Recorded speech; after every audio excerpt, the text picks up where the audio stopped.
Welcome to Super Movie Brothers. Let's start the show. This is a podcast on the Podfix Network. You can check out more shows like it at podfixnetwork.com.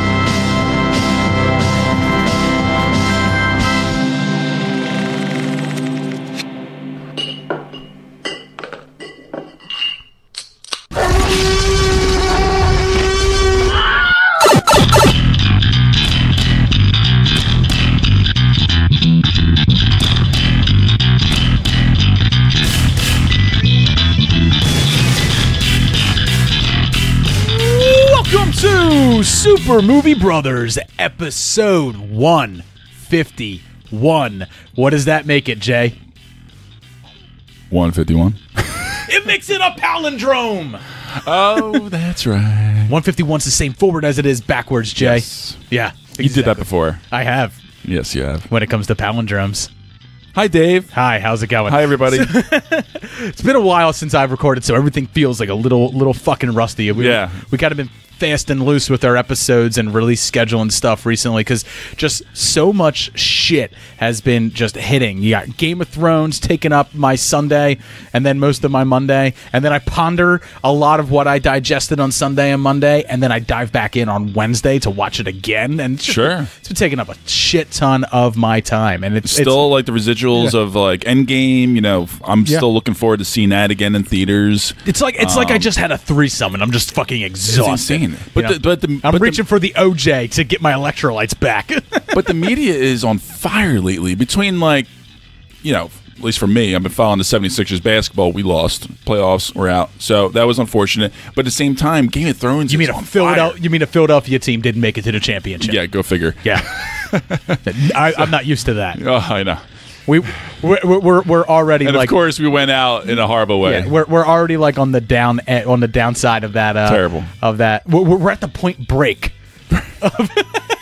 We're at the point break, of course, of like this is what it feels like when the Eagles won the Super Bowl. We're getting back to our comfort level. Yeah, of being losers. It's like when you go away to college, you start feeling like fucking fantastic because you finally get over the whole missing home thing. You start finding yourself. Then you graduate and you move back home with your parents, and it's just like depression sets in. Because shit just goes right back to normal. Or you never leave your parents' house and you just stay depressed. I wouldn't know for 35 years. I wouldn't know what that's like. Only one of us knows what that's like. All right, Jay. But yeah, there's been a ton of shit going on. A lot of stuff that's been driving our attention. Yes. But I think everybody maybe wants to know, what have you been up to this week, man? It's been 1 week since you looked at me. Cocked your head to the side and said I'm angry. Well, the past couple of weeks have been, pretty good overall. I think we've had a lot of good times. We had a couple parties. Broken Goblet just had a soft opening for their new location, one of our favorite breweries. Yeah, I went to that place. That was exciting. It was. You know what I did there? I ended up talking about Game of Thrones and Endgame. Like you did passionately with Reese, one of the bartenders there, and a random. And he is. So it's several randoms. Yeah. It was like a few people like came by and are like, "Are you guys talking about?" And like, I know. It was like in hushed tones. It's like, "Is this a spoiler-free place?" And we're like, "Come on in, brother. It's spoiler free in here. Let's go. Let's go, baby. Dip your toe in. We've seen that shit." It was great. I had to walk away, but it was getting a little too heavy for me. Yeah, and it was fun though. I know Reese is intense. I love Reese. He's a proper geek. Yeah. Oh, absolutely. Yeah, proper. I feel like me and him are the two guys like in trench coats, like right around the corner. Yes. And people are just like, absolutely. Yo, man, I need a fix. We're like, oh, you need that geek? Let me hook you up with that geek, brother. Let me give you that. Oh shit. My god, it's so true. Gonna get you high on all this geek. This is a spoiler zone, bro. Let's go behind the dumpster and tie one off. Anyway, yeah. So the soft opening went great. It was a lot of fun. It was a really cool, cool night. And I'm just gearing up for a little golf trip this coming week, so that's fun. And then obviously my sister's getting married in 2 weeks, so excited for Mexico. Gearing up for a little golf sesh. Gonna go out. I can't wait. Gonna go out. We're gonna. Can't wait. We're gonna sodomize each other and womanize some women.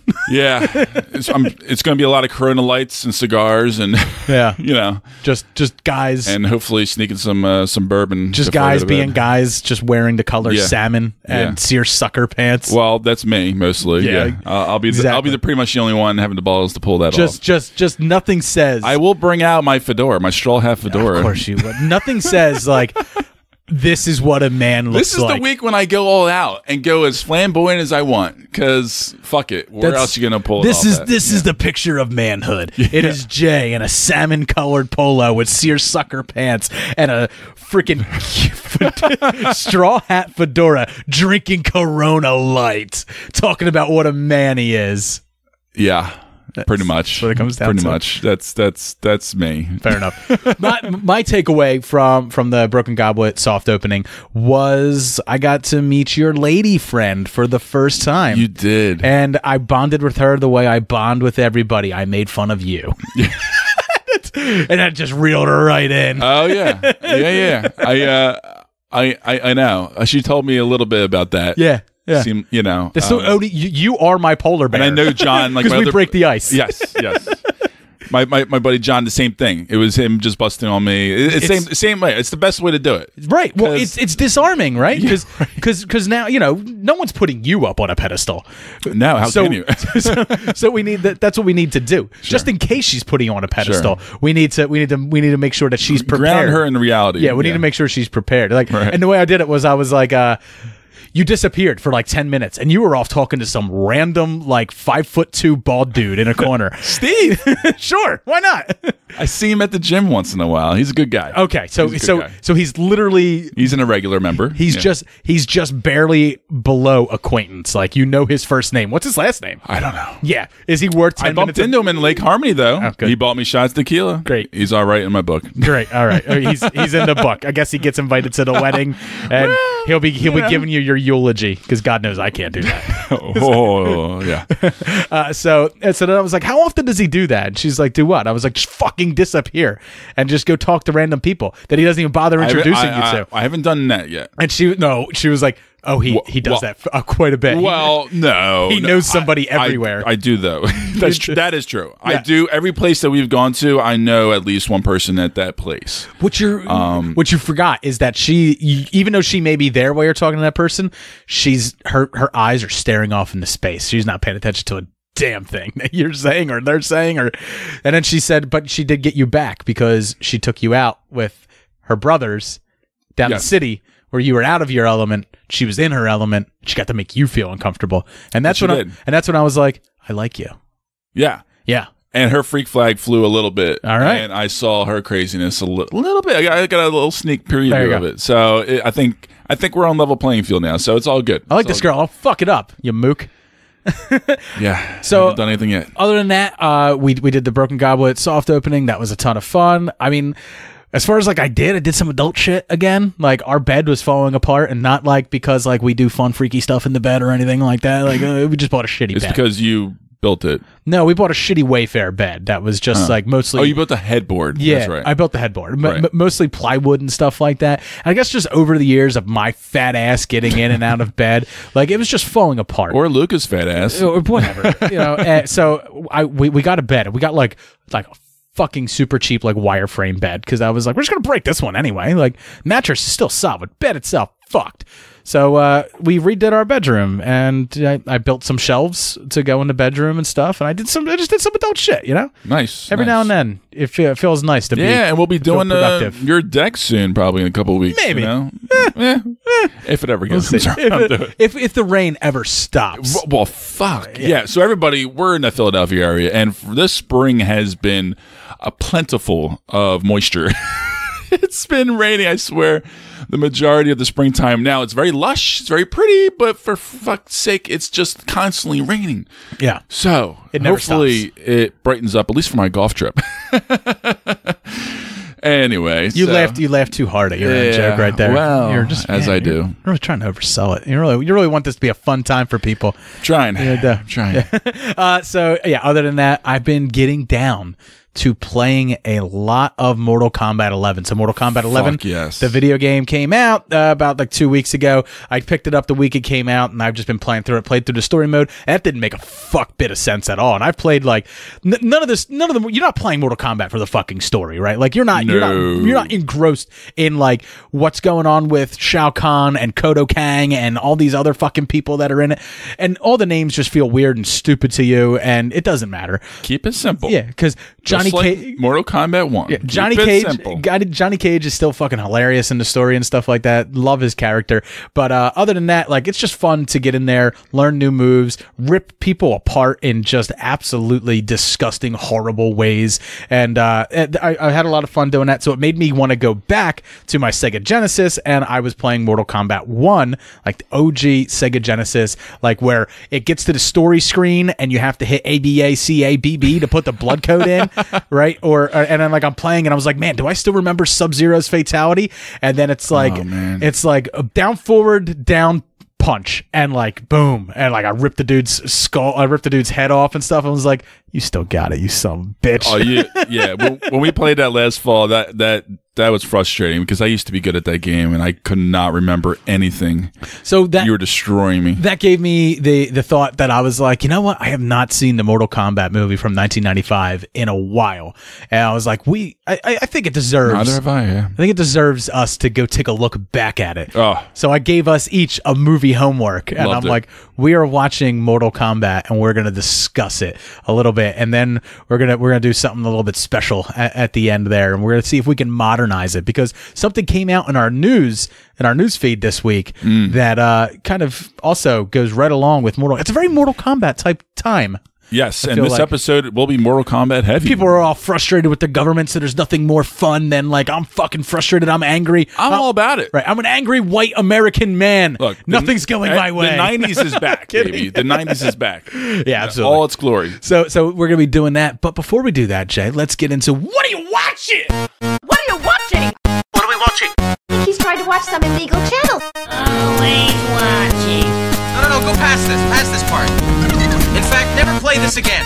All right, Jay, so what have you been getting down to watching this week, man? I have seen a documentary called Neat, The Story of Bourbon. Okay. So it's a pretty straightforward, maybe an hour and 10-minute documentary of the history of bourbon.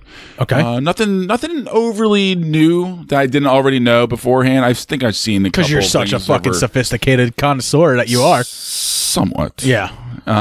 You twirl your glass every time you take a sip. But it was cool because this one had a lot of the people that ran a lot of different of the head distillers and distilleries and in Tennessee and Kentucky and all those places, and actually partake into the history and the making of it, and the people at the place describing like the history and the nuances of the bourbon and how didn't the History Channel just have like last year? Didn't they do the Jack Daniels story with someone playing Jack Daniels? What's his name? Jesse from Jesse from Breaking Bad played Jack Daniels. No, I'm pretty sure. Wait. Oh, I think I did hear about that. Yeah, Aaron Paul. That's it. Did that actually come out? I don't know. I just know that was a thing. I think I vaguely remember hearing about that. I expected you, the fucking whiskey guy. I don't think that came out yet. To like eat that. Well, shit Aaron up. Paul is a big bourbon guy or a whiskey guy or whatever, but like he's I know he's a big whiskey Don't call snob. Jack Daniels bourbon. It's not. No, I know. It's Tennessee mash. I know. But again, this fucker thinks he knows something about whiskey. Well, look, a lot of people say that you're a whiskey fan. Are you an Irish whiskey fan? A Canadian whiskey fan? Jack Daniels fan? Bourbon fan? Scotch fan? Like, there's so many variations. Like, you're more of a Scotch person, Single malt Highland Scotch right here. Yeah, I'm straight up bourbon. That's pretty much it. I can't get into Scotch for some reason. I like to take a sip of my whiskey and go, oh, lassie. But it was a nice little documentary, so it's worth checking out. And I also saw Extremely Wicked, Shockingly Evil, and Vile. I saw that Netflix as well. And while watching it, watched it with Lauren because we all watched the Bundy tapes and stuff like that. I looked at Lauren dead in the eye, and we were halfway through the movie, and I said, if we didn't just watch the Ted Bundy confession tapes 2 or 3 weeks ago, would we know what the fuck is going on here? And she's like, absolutely not. And I was like, no, you have to be, you have to understand the Bundy story to like get in on the ground level of this movie. Exactly. And that was the first thing that came to my mind as well. Was like, okay, I know for a fact my viewpoint of this movie would be very like completely different. And if I didn't see that docuseries beforehand, just recently too, like only a month or two. And you know, it was intriguing. It was an interesting perspective because it's like the inner circle's perspective of Ted Bundy for the most part. Well, it was supposed to be through the eyes of his the scenes with the for the most part who played with the woman who played his girlfriend. Yes. That was supposed to be. She did do a book that was like about it. So all the scenes with her were basically from her perspective, and that last scene was something she wrote out in her book as well. It's not a movie that is trying to defend Bundy by any account per se, but like it's definitely showing the light of the people that knew him in that era and in that time plane, like how like that would affect them and how the perceptions of like, this is weird. Why are they talking about this? Like this doesn't add up. You seem perfectly fine, normal. This doesn't add up. And like, so it's a confusing time period for a lot of people involved. And you can see how charming he can be and manipulative, obviously, as well. But, Zac Efron did a good job. I think he did a fine job playing him. I really do. Yeah. I think it was a bit mishandled. Right. The way I guess you could say the writer or the director pulled it off. It was just. I think it was just fine. It was an okay. It was definitely poorly written. Movie. It was poorly put together. It doesn't come together until the last third of the movie, during the entire trial bit, and that's when everything starts getting fascinating. Because then it comes back into like the reality of what happened. Because now if you're not a Bundy aficionado, that's the first time in that movie you're hearing about his actions. Right. And not coming from like a news blurb or something that they put into the movie. It's the first time you're actually hearing like the brutality of the shit that he did. And it does a great job of like really brightening up everything because it's like the light is being shined on the facade that he was putting up and everything like that. And I did enjoy the last third of the movie, but that doesn't make a good movie, right? Like to be like, I really enjoyed that last third, and I really enjoyed that because scene. they had videotapes to play off of, so exactly. they knew how Bundy acted in the courtroom, exactly, and on video. One of the things, like, and I hear people complaining about this, and I don't know why, but everyone's like, well, they didn't show any of his kills, and it's like, oh. Okay, go play Mortal Kombat 11 if you want to see people get ripped the fuck apart. For Christ's sakes, go do like what is wrong with people? Ridiculous. Like, that doesn't make any sense. I wanted to live in. It's not a horror movie. That's the whole point of the fascination of this guy. You never had any like definitive like. He wasn't like walking around in a bloody shirt. But when I see people say things like that, and I was like, we have not come too far from Claudius, like in fucking Gladiator, and like people just like cheering at the bloodlust that they're seeing in the Coliseum. Like that's who we are as a society. We are. Trump's elected. You've seen it. You've seen the country rise up, and you can see like the majority of this country has that boiling under the surface. Did you hear like his? It's true. Did you hear his speech in the Panhandle when he's like, what are we gonna do with all these people that are coming over? And you hear like someone in the crowd. It's in the Florida Panhandle. He goes, shoot them. And like Trump goes, well, only in the Panhandle can you say that. It was like, you just advocated. You're the president. You just advocated shooting somebody. It's so irresponsible as a fucking president of the United States. All right, Jake, but anyway, keep politics out of this shit. We hate doing this, but sorry. Yes. Shockingly Evil, incredibly long title, sucked. It wasn't good. It didn't suck, but I thought it was a little mishandled and a little disappointing. It was still a fun watch because I am still very fascinated with the whole Ted Bundy saga, I guess you can say, and especially with the docuseries was fantastic. So coming off of this film, I was intrigued. Rainy Sunday morning type shit. Right. And then Game of Thrones, buddy. A lot of Game of Thrones stuff, dude. Right. We had 2 weeks worth of episodes that we haven't talked about. Yeah, I think episode 4 was my favorite of the season. I might agree with that. I love that. I love that whole grand hall scene. I loved like everybody. Yeah. I loved that moment where Tormund's just like, minor spoilers. I'm not going to spoil major plot points, but there will be some minor spoilers here. So if you didn't watch Game of Thrones, skip ahead 3 minutes. Spoiler warning. Spoiler warning. Spoiler warning. So I like that moment where Tormund is like ribbing Jon, and you know he's and like she's watching all, like Daenerys is watching all these people just admire him and lavish him. More and seeds to plant that she, and realizing that she's alone. She's so pissed off that the internet still has not settled down about this. She left her Starbucks cup on the fucking table. Like, she got so catty. She left her frappuccino on the table, and she's like, you clean it up. But I did love that. But I loved like these like little interactions where you just feel like the flames being stoked throughout the entire episode. When like, you know, Jon tells Sansa and Arya his secret, and well, he doesn't tell it. Tell them. He has Bran tell them and stuff like that. But I did love all that, and then I love just like, and I know a lot of people have a problem with like where Daenerys' story is going, and they're like, oh, the seeds haven't been sowed that long. You know, she only just that only just happened last episode, and now she's doing this in episode 5, and it's like that shit's been being sown since season 2. It just goes to show that I think a lot of people have not paid enough attention. I think the character details. Yeah, I think they live in the moment of the show, and they're very reactionary. But when you go back and you watch the show as a whole again, you'll be appreciative of some of the stuff in this season. Do I still think this season's moving at an incredibly quick pace, and they're not taking enough time to savor? Yes, I do think that in some areas. However, obviously, but they don't have the time to do it. They don't have to. But what they are doing, they're taking their time with character moments. They're fitting those moments in. We're getting them. We're getting them. Like Tyrion and you know and Varys, one of the great scenes, you know, and they're discussing who should rule, who should be the leader.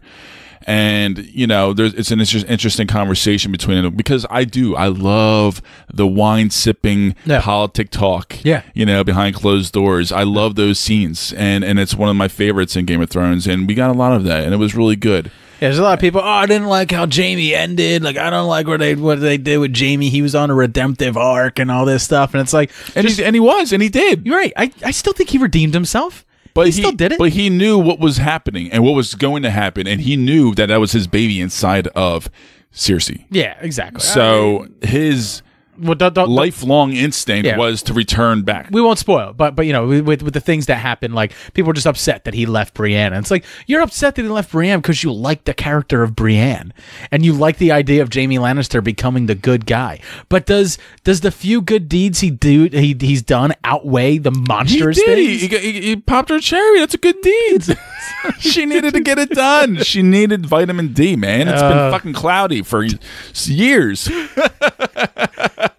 Now she's got a taste to her. She'll be like, "Hello, Podrick."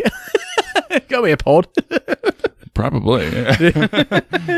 I'm still really enjoying Game of Thrones. I know a lot of people out there are having an issue with it. However, I have no issues with it. I'm enjoying it. Honestly, Dave, I don't think there's any in between. I think people are really enjoying it, or they are not. And I know we, the three of us, you, me, and Lauren. It's Star Wars: The Last Jedi really all over again. I know some people that I follow, you know, in the movie world with social media, that some of them are really vibing it, really liking it.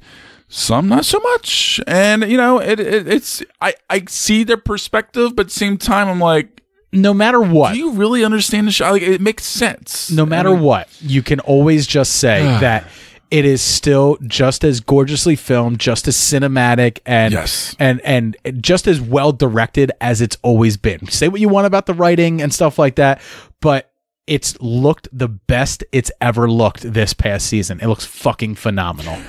Well, you know, I have my reservations on episode 3, and the director made up for it in episode 5. So, I mean, good job. All right, so that does it for what we've been up to watching this week. Jay, we got 2 5-minute-ish reviews that we got to get through. You and I both saw The Long Shot and I just watched, like hours before you came over, Detective Pikachu. Oh boy. So stay tuned.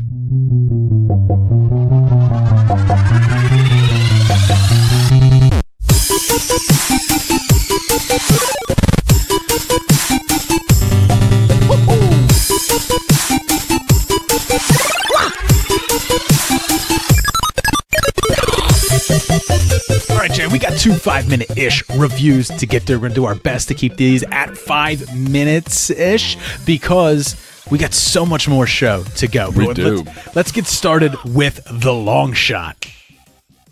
Charlotte, I would like to endorse you to be the next president of the United States. Oh my God. You've been a great secretary. A state. Which state again? All of them? Is the Secretary of State looking at us? I kind of know her. It's like kind of knowing a mermaid. Do you tell people that? She probably doesn't remember who I am. Secretary Field would like to speak with you. Blarsky? Yeah! What are you doing these days? I'm a journalist. You're a great writer, but sometimes you're a little too much. I don't think I am too much. I actually think I'm the perfect right portion. It's really nice to see you again. Okay! Crack her down! I'm okay! Did Boys to Men just call me a cracker? It's Pretty Woman, but she's Richard Gere and you're Julia Roberts. Honestly, this has been the best few weeks of my entire life. We asked 1,000 constituents how they would feel if Kate Middleton, I see where you're going with this, were to start dating Danny DeVito. Pretty negative reaction. All right, my synopsis for the long shot is a potato-shaped, hairy, pothead, idealistic journalist reconnects with his former babysitter and starts having feelings for her again. But the kicker is, she's the Secretary of State and on the campaign trail. Can these two lovebirds navigate the cutthroat world of 24-hour news coverage and find true love? Because that's what this is about. He's embarrassing, and she is very stately. She is. And she has new hobbies. She's got nothing to do. She lives in this world of politics and moving up the ladder. One line I really liked was he's like, you don't watch Game of Thrones? And she's like, I read the episode synopses. It's so sad. I was like, I feel so bad for you. Like, do you think she got shocked and they're like, and that's when Ned Stark got beheaded? And she's like, no! She slams her laptop down on her government private jet, and she's like, "No! Can you believe this?" Everyone's like, "Yeah, we watched it 5 years ago." Calm down. Oh God, they'll be so outraged. Can you imagine? But anyway, what did you think of the long shot, man? Well, I think the first 10 minutes or so of the setup was a little rocky, right? A little rocky for me. It for some odd reason, I think they just didn't find their footing right with the writing, perhaps. Here's the thing, and the structure to set up for them to be together yet. Seth Rogen's like been on the scene since like 2007. Right. It's 2019. And I didn't need 10 minutes of Seth Rogen being Seth Rogen, right? Like, right. Where it's just like, oh yeah, you know what? I remember when you used to be funny on Freaks and Geeks. Get the fuck off the stage. Get off the screen. You could give us Furiosa. See, that's the thing. Like, I felt that when he was just solo doing his shtick. I mean, he looked just like Seth Rogen doing Seth Rogen. I know.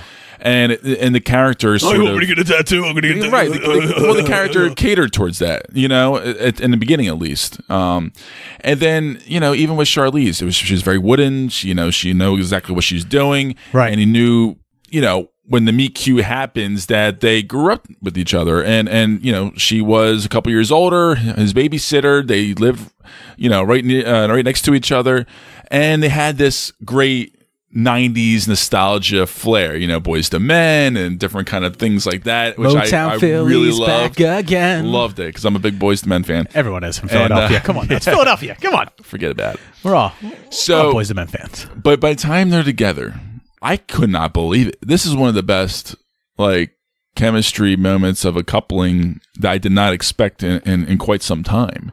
I thought Charlize and Seth did a fantastic job. I think they really gave it their all to try and make it authentic and make it work as much as possible. And it worked for me. And I really enjoyed it. And the thing is, the comedy was great. it really worked, I think, for the most part. Once those first 10, 15 minutes were over. And then I was in. That's my problem with it. Like, I think those two on screen together worked extremely well.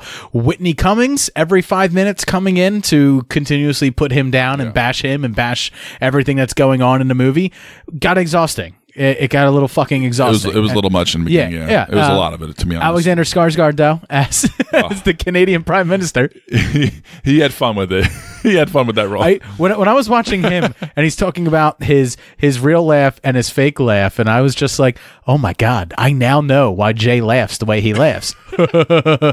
Like, so wooden like that, because your real laugh is probably like a fucking weasel at the end of Roger Rabbit. That's Jay's real laugh. That's what he never does. You're gonna stop laughing. You're gonna die laughing. That fucking killed me, dude, when he did that. That was so good. But just like his smile, he just has this awkward. That's why, like, a lot of his roles, he doesn't smile. More teeth, because Alex does have an awkward smile and laugh, so that's why he plays. How more are you on a roles. first name basis with all these actors? We're talking about Robert De Niro, you call him Bobby. When we talk about Alexander Leonardo DiCaprio, I'm like, when I was like, with Leo. But no, you were on the red carpet this past week. So when you went to the Philadelphia Independent Film Festival, I forgot to bring that up. I'm sorry. Who cares? Yeah, no one cares. No one cares about you and your 3 seconds of fame. I know. There is a picture of Jay on a red carpet. I might send it out to everybody. I deleted it. I have it. You didn't delete it. So anyway, I was gonna Photoshop your dick hanging out, but then I couldn't find a dick small enough that I wanted to present to everybody. Well, I thought Kevin Bacon was going to be there, so I wanted to, I wanted to compare. He does do a lot of things in Philadelphia, because a lot of people don't know this, but his dad actually built our city as we know it today. He was his father was the city planner, like back in the 70s. So that's why he has such it goes to show. He was that rich kid on the block that just had the big dick and just the fancy car and just could do whatever the hell he wanted. Big dick. No, just you. You were the dude. I thought he had a big dick. You were the dude like freeze framing Hollow Man when you're like, I wonder if that's the outline of his dick. But that's why I kept on hearing. Maybe because he was like the only big star to ever flash his dick. Stay on target. Long shot. We're talking about long shot. Sorry. All right. So for me, the movie was extremely slow. Even after they first got together, it was right around the time it's a long movie. That there is some drug use that goes on, and I won't say in what fashion, that the movie starts picking up. Then they find some real emotion in there as well, and then they really bring it home in the comedy in the last 15 minutes. The last 15 minutes is fucking hilarious. Like, it's fun. I couldn't stop laughing the last 15 minutes, and it just did a great job bringing it home. But I think as it goes, the whole as a whole, I wasn't like overly impressed with it. By the time it was done, I thought it was a unique romantic comedy, but it didn't do anything that made me be like, God, I really loved this. Like the first time you saw The Hangover is fucking hilarious, right? You couldn't wait to like watch it again. And when it came on home video, we all watched the shit of it. Well, now we look at it as like ho-hum. I'm ho-hum on this after it was over. I was like, oh, okay. Well, see, I really, really enjoyed it. But for me, I feel like the rewatchability might plague that. Oh, definitely. Because of the setup of this film. It's very formulaic in a lot of ways. But when they are together, it is great. And there's a lot of good funny moments, a lot of good humor, a lot of fun to be and 100% had. Charlize Theron is funnier than Seth Rogen is in this movie. She is. During that hostage negotiation, hilarious. Holy shit. Yeah. That scene alone, that might be the best thing about the movie. And then the news coverage afterwards. So it was good. No, I gave this a B+. I really enjoyed this movie. I was pleasantly surprised. Amazing. I gave it a high grade. It's amazing that you are like so up on it, and I'm like, and I'm still giving it a B+ though. Are you? Yeah. I had a lot of fun with this. I really did. It was really refreshing. Maybe just because of all of the movies and the Game of Thrones and everything is very heavy lately. The Ted Bundy stuff, Endgame ending, all this seems a lot of emotion, a lot of weight. And this movie comes on the scene. And I was really looking forward to just a good old refreshing comedy. I haven't seen Seth Rogen on the screen for a while. I kept on hearing rumors that Charlize Theron was really funny in this. I was like, okay, I gotta get out to the theaters and see this movie. Seth Rogen's been busy behind the camera and stuff. Very recently. happy I saw this movie. Believe it or not, Seth Rogen is probably bigger in Hollywood right now as a producer than he is as a I think he's taken actor. I think he's taken a lot of cues from Judd Apatow. Yeah. So yeah. think so. Good to him. It's definitely worth it. I know not a lot of people have gotten out there to see it. What with the Pokemons and the Smashy Avenger guys out there. I think it's worth it. I think it's good counter programming right now for everybody to go out and see. It's definitely a date night movie. It's a perfect date night. Yeah, it's perfect one. Perfect one. So we definitely encourage people to get out there and see it. Or you know what? It'll be great on a Saturday night on HBO, man. It will. All right. So, Jay, I got one more 5-minute-ish review to do here. I got a 5-minute-ish review to do for Detective Pikachu. So there I was. I woke up with a heavy case of amnesia in the middle of nowhere. The only clue to my past is Harry's name and address inside this hat. So I made my way to the apartment, and that's when I found you and your stapler gun. Stop talking! You're a hallucination! You're a hallucination. So you're a talking Pikachu with no memories who's addicted to caffeine. I could stop whenever I want. These are just choices. Another round, extra shot, black as night. Thank you, sweetie. I don't know. Maybe Harry got in too deep. Mixed up with the wrong crowd, that kind of thing. Look, you can talk to humans. I can talk to Pokemon. And if you want to find your pops, we're gonna need each other. No, I don't need a Pokemon. What about a world-class detective? A depressed loner goes to a city where humans and Pokemon live in harmony to find his father. Instead, what he finds is a wisecracking yellow hamster with an electric personality. These two must bumble their way through a mystery and do zero investigative work as other characters exposition dump key plot points to them in Detective Pikachu. Okay. I know my synopsis sounds like I'm a little bit down on the movie, but as far as writing goes, as far as plot goes, the movie's it's whatever. They're on this detective adventure, and just when they kind of hit a wall in their investigation, they're like, what do we do now? Someone pops out of the woodwork and they're like, psst, yo, I got what you need. And they just like exposition dump on them, and then it moves the story forward, and then maybe that person told the truth, maybe they didn't, maybe they lied. It's a PG movie. Let's not get the plot too deep and stuff like that. What really impressed me was how they were really did a fantastic job. They did a great job how they were really able to blend what people know of Pokemon as like cartoons and as video games and stuff like that, and then make those creatures somewhat realistic, even a little cartoonish, but it still fit in the world, and bring that to the screen. I was actually really impressed. I was impressed with the CGI on all of the Pokemon and stuff, where they looked just real enough that you could almost buy them, but just cartoon enough that they weren't so far removed from what you remembered growing up if you were a huge Pokemon fan. Now, I wasn't a huge Pokemon fan growing up. I think I missed the Pokemon train by maybe a couple years. I think I was in 8th grade when the original, maybe 7th grade, when the original Pokemon came out on Game Boy, and I played that game. I can't remember whether I played Red, Blue, or Yellow, whichever one of the original Pokemons, but I did play one of them, and I liked Squirtles a lot. I like them Squirtles. Okay. Like the little skeet all over the other Pokemon there. Yeah. So I did like, I did have somewhat of a affinity, but by the time the cartoon came out, I wasn't down with it. I wasn't watching it. It wasn't my type of thing. So my nostalgia factor going into this is a pretty low bar. So the fact that I was watching it and I did find myself enjoying it, I'm still not crazy about Justice Smith, as an actor.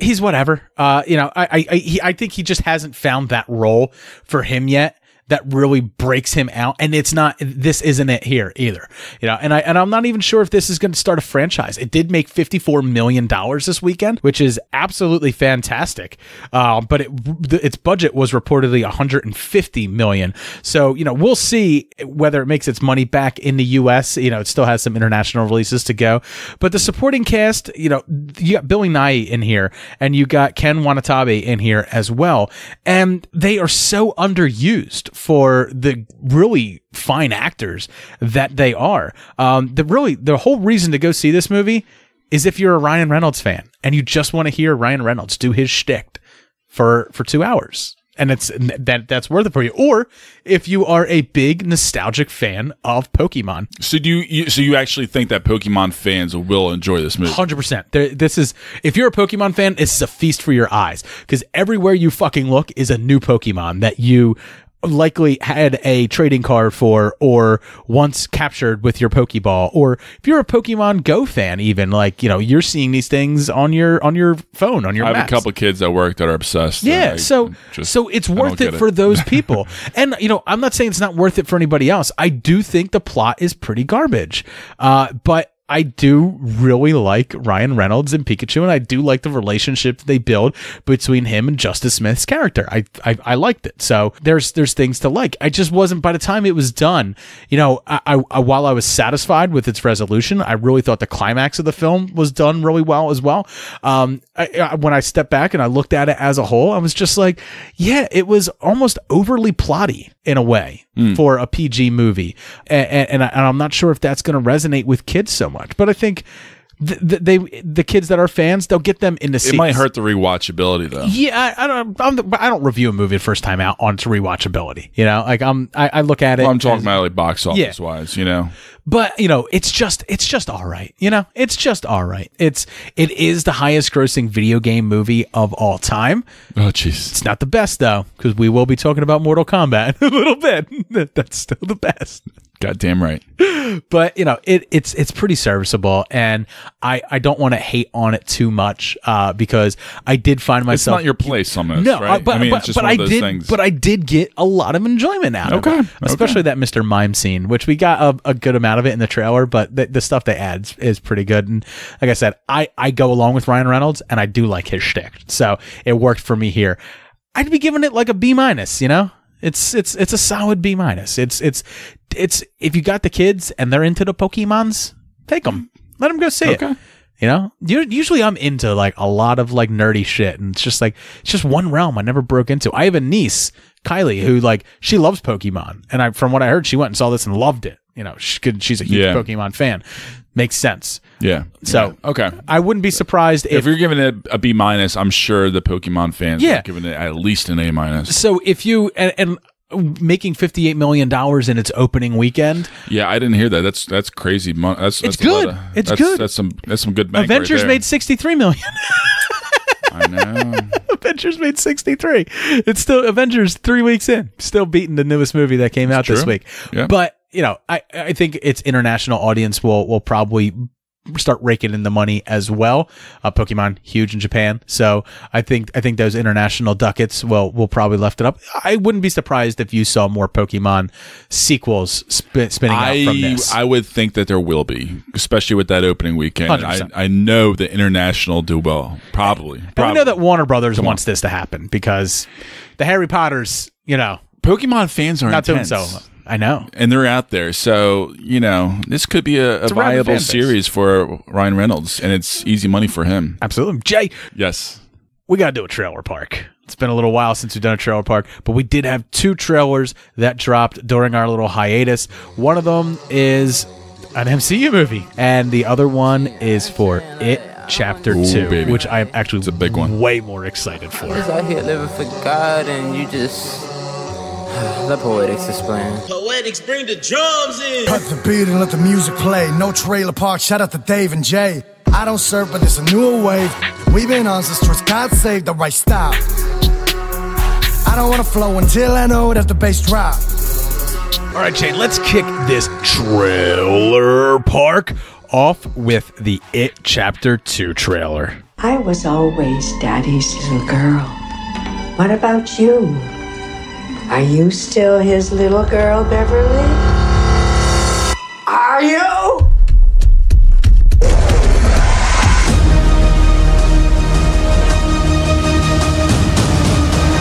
This meeting of the Losers Club has officially begun. We can do this, but we have to stick together.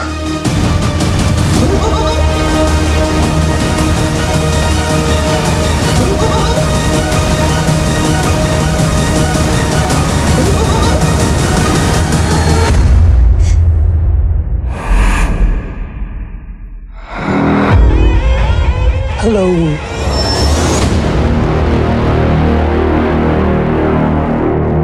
My God, that music is just. That was intense. Yeah, it is. It is intense. Now we did cut out for the trailer we played. We did cut out like that entire 2 minutes that was going on with Beverly going back to her old house and talking to the lady who lived there then. But that was a very creepy conversation. It was a good cold open. Yeah, they're having this normal conversation, and the old lady just like offhandedly mentions that like nobody dies here. And then, like, her face just freezes. And, like, I for half a second, I was like, oh, shit. My YouTube went down. Just tap. And she's like, can I get you some tea? And I was like, what the fuck was that? What was that? What are you doing? And then, like, are you still his little girl, Beverly? And I was like, what? And, like, what they're really trying to show us here is that the Losers Club is back in town. And each one of them is like, having like, in encounters with it, but in reality, it's they don't know whether this is their stress, their post-traumatic stress from dealing with this 27 years prior, you know, and they're having all these echoes back to everything. And Bill Hader looks, I like the way he looks here. I think he's going to be a good Richie. I like that. He's been flexing his dramatic chops on Barry on HBO. So I think he's a good casting choice, and I think it's going to be a good casting for the adult actors. I think they're right to not show us too much, to not give us a lot of like. Oh, you don't have to not give us a lot of character moments here, because I think part of the fun of going to see this movie is getting to be to learn these characters as adults. That's probably going to be a good bulk of the first third of the film, because it's going to take a while for us to get used to knowing these new faces for each character. So it's going to be a new thing for everybody because we're so used to the kids, right? And everybody loved the first movie and everybody rewatched the first movie, so we're going into the second movie not knowing exactly who's who, unless you read the books, unless you're into it. But other than that, it looks fantastic. Dude, there's that part where like Pennywise is like, it looks like he's like peeling off his fucking face. Like, I don't know. And like there's that little girl, and I was like I think that little girl is like the first kill that he's going to have in his 27-year hibernation, where he's going to sound quality. He's going to start getting his strength back and everything like that. And we do get that part where Beverly is looking at the picture, and there's like a circus clown right there who looks an awful lot like Pennywise, and you're just like, what the hell is going on? Like, and you're not sure if like, at this point in their lives, like they're looking for Pennywise literally over their shoulder. And like, I wonder, like, is she looking at that painting and seeing Pennywise in that painting? I thought, and it's that's what I took initially, but it's not actually there. You know what I mean? Like, like she's seeing signs of him everywhere, even when they're not there, and that's one of the things that's going to play with them is there the stress that put on them psychologically going into their adulthood. Mm-hmm. These are not fully formed, fully functioning sane adults coming back to Derry. They all carry an emotional scar from then, and I think this is going to be a lot of them dealing with those pretty much ripped open wounds is what it's going to be. They've all buried it deep, and they return to Derry, and it's all going to get ripped wide open, and they're gonna have to rely on each other to get through it like they did the first time. But when you get a group of adults together, it's not the same as getting a group of kids together. It's almost easier to get kids to cooperate with each other than it is to get fully formed functioning adults with unhinged personality disorders to get into it. Yeah, it's going to be interesting to see their character traits, and their PTSD flare-ups happen, in town when they're back. Absolutely. So either way, I think, it's looking like it's going to be a fantastic sequel. They obviously know exactly how to shoot a teaser for this franchise still, and I can't wait. Yeah, and it feels like the right time for them to release this teaser because it's not coming out until September 6th. So it's more of an end of summer film, which I feel is a really great time to release it, and it's right around the right time to release the teaser for it. We're 4 or 5 months away from it coming out. All right, Jay, the other trailer that we have that had the internet abuzz and all the geeky boys like myself going to the Twitters and over fan theories and glaving. I geeked out over this trailer, I'm not gonna lie. It is the Spider-Man Far From Home trailer. Now, again, this one has some Endgame spoilers in it. So if you don't want to hear it, fair warning, skip ahead about 5 minutes. Everywhere I go, I see his face. I just really miss him. Yeah, I miss him too. I don't think Tony would have done what he did if he didn't know that you were going to be here after he was gone.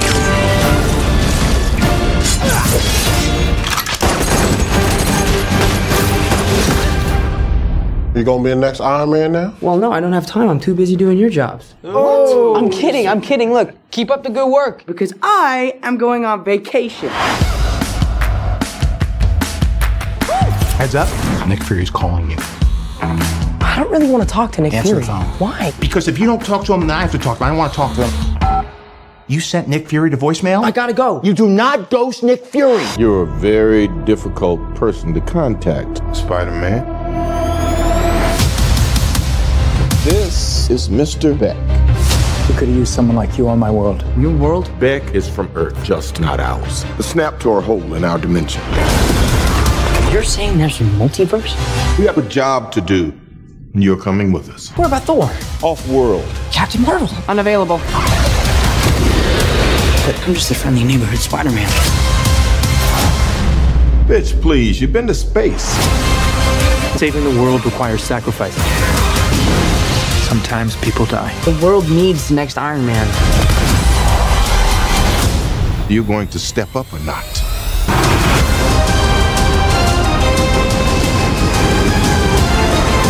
I gotta get you guys out of here. Get on the jet. Who are you? I work with Spider-Man. You work for Spider-Man? I work with Spider-Man, not for Spider-Man.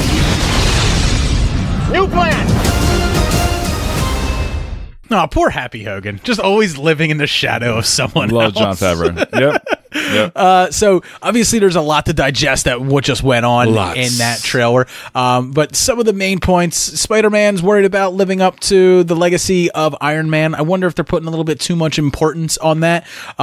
Maybe this being the first movie like right after it, but if we get like 4 or 5 more MCU movies deep and we're all still like hanging our heads over Iron Man, I'm going to worry a little bit that they're not progressing. I don't think they're going to do this. I think this is the only character that needs this. Okay, fair enough. And requires it, and especially since it is following up Endgame. Right. It's in that same world. So I think it was kind of smart. It was tongue in cheek. It was a little witty, Right. and I think they obviously, and Spider-Man included, was trying to push forward in their life. You know, he's trying to go away. He's trying to go on a school trip to Italy. He's just supposed to be have fun with his supposed to boys. be a fucking kid, man. Yeah. Now you may be wondering, like, oh, these are all the same people who were in Spider-Man: Homecoming, and it's like, yeah, they are, and it's like none of them were snapped, none of them were in a decimation. Nope. Sony and Kevin Feige said just assume that Spider-Man and anyone who appeared in any of his films all disappeared in a decimation and all returned afterwards, which is why at the end of Avengers Endgame, Ned was there, just as young as he was before, because he was snapped too. Everyone Spider-Man knew was snapped, just to keep his little side of the universe clean. You know, You're not going to get like, hey, who's that lady? And it's like, oh, that's our teacher. And it's like, well, you would have graduated with her 5 years ago, but yeah. She kind of, didn't get snapped with the rest of us. And it's like, oh, okay. That'd be a little weird. Yeah, she's hot. A little too confusing. But other than that, so that's some interesting little tidbits. But then we find out that Quentin Beck, Mysterio, is a superhero in a different universe. And it's like, what? And then, they're talking about like, oh, the snap ripped a hole in space and time and all this shit. And I'm wondering, like, was it the snap that opened the hole in space and time? I still have my reservations. Or was it the Avengers going back in time with their little fast and loose with the time play fuckery, I don't know. But like, this is what happens when you let a Loki go. Yeah, exactly. Something's up with Mysterio. Jake Gyllenhaal being cast in this role. Oh, he's a fucking liar. Something's going on. He's a fucking liar. Yeah. Straight up a liar. Something going on there. He's called Mysterio. They don't call him Mysterio. If you were going to believe him, he'd be called Truthio. Truthy, yo, Truthy. Oh. Well, they have some big production pieces going on in Venice, you know, with some water fucking monster thing. It looks like Spider-Man 2, you know, with the Sandman, or was it 3? Yeah. 3 with Sandman. Yeah. Yeah. So I think what's going on is Quentin Beck is lying. He's not actually from an alternate Earth, but in the comic books, Mysterio is a special effects artist and a little bit of an illusionist and stuff Nick like Fury that. Doesn't know any better. and that's the thing. Like Nick Fury, I was like, oh god, Nick Fury's getting lied to all over the place anymore. Long in the tooth. Yeah, he's not. Heck, old gray matter. He ain't what he used to be. You know what I'm saying? Yeah, I think it's time to hang it up and hand it over to Maria Hill or old man Captain Rogers, whichever one. But you know, I think Quentin Beck's lying, and I think that if Nick Fury isn't just falling for that hook, line, and sinker, then he's going along with it to get to the deeper meaning of it. But I don't think perhaps I can see that too. He may not be from a different universe, or if he is, he's lying about being a hero for sure. He is the bad guy, right? And there's another interesting part in here where Peter Parker has Iron Man's glasses on. Did you notice that? Very quickly. Yeah, he has them on and he pulls them off with like a shocked look on his face. What did he see in those glasses? Because I think that's going to be a Robert Downey Jr. cameo. I think for some reason I just get the feeling like there's going to be like a video message recorded on there for him. Oh, I hope not. Yeah, I don't want to see him. I don't want to see it. I don't want to see it. But I just have a feeling like they're going to do it. I don't know why. I just feel like they're going to do it, but I don't want them to. But it's either that or he's gathering some sort of information that Tony Stark already laid the groundwork for. We know that Tony Stark's the one that figured out time travel. He's going to acquire all the tech. Right. He may have figured out the consequences of time travel. How about the black suit? Oh, the stealth suit. We've been seeing that. Those are one of the first like set photos that got leaked, and then Disney released after it was him in the stealth suit. I mean, you're working with Nick Fury. You need a stealth suit. You know? Yeah. No, I mean, you didn't get a good look. You didn't get a good, close-up look of the suit. Right. You know, I mean, I always loved the way the Spider-Man 3 black suit looked. You know, I thought that was kind of sexy looking. Never did. Oh, really? I thought it was cool looking. I missed the big white spider on the chest with that, you know? But this stealth suit, this is very reminiscent of like the Secret War, Secret Wars, where Nick Fury kind of sends all of the heroes off to Latvia to fight Dr. Doom's replacement. I can't remember her name, and then like he erases all their minds afterwards. It's an awesome story because Nick Fury fucks with Wolverine's mind, and that's something Wolverine hates, is having his memory erased. So like they all hate Nick Fury for doing that too. That's a fucking badass story. But that suit's pretty reminiscent of that outfit that was in that Brian Michael Bendis story from back in like 2003, 2004. It's a good read.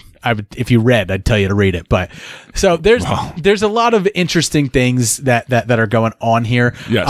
And I like the way that they're kind of like tying this in to Avengers Endgame. However, one of the things that the writers of Endgame said was we had no clue that they were planning to do this. Like we had no clue that the writers over at Sony were going to be writing this into the Spider-Man Far From Home trailer. The Spider-Man Far From Home movie. Yeah. They had no clue about it. So that's probably why they're saying that Thanos' snap is the reason that happened and not all the Avengers time fuckery, because the writers at Sony didn't know about Avengers time fuckery. Right. So, but otherwise, I think I'm actually kind of impressed. I'm actually pretty pleased with what I've seen. This did not disappoint me. Yeah. I think for a follow-up to Homecoming, this looked grand. It looked exciting, and it looked refreshing. And I think it got me excited because I was actually really, prior to this, I kind of was a little ho-hum on another Spider-Man movie. Right. And, I was surprised by Homecoming. I liked it a lot. I quite enjoyed it, and I thought it was pretty on key to what I thought Peter Parker should be in a Spider-Man movie. And this follow-up looked just in the same formula as Homecoming, but at the same time thrown in with a lot more international grandeur. What's impressing me is seeing Tom Holland at being more comfortable playing Peter Parker, but Peter Parker being more comfortable in his Spider-Man role. Yes. Even though he's second guessing himself about whether he can be like the next Iron Man or whether he can be a hero of that caliber, he's at least comfortable in his role as the friendly neighborhood Spider-Man. He's more comfortable being a hero. And I'm liking seeing that because, seeing him very angsty in the first one and just very unsure of himself really, didn't make me feel like I was watching Spider-Man. It made me feel like I was watching Peter Parker with a mask on, where this time, like with the way he's quipping with the cops and stuff like that, I was like, that's Spider-Man. Like he feels like Spider-Man now. Yeah, that was cool. Spider-Man's always filled with self-doubt, and Spider-Man always is a perpetual teenager with that level of angst and stuff like that. But to see him with that level of confidence when he has the mask on and stuff like that, it makes me think it's going to be a better Spider-Man this time around. Because I know a lot of people loved Homecoming. I liked Homecoming a fair bit, but I didn't love it. I had my issues with that movie for sure. And I think this time around, I'm looking at this a far bit more positively. Where I'm just like, I'm excited for this. I'm way more excited for It Chapter 2 though. Yes. But July is a lot closer, so we'll be doing a review for Spider-Man Absolutely. Far From Home long before we get to it. All right, Jay, that's it. We're done catching up on all the shit that we missed over the past 2 weeks, and we got some beers to review and a little bit of an indie pod spotlight.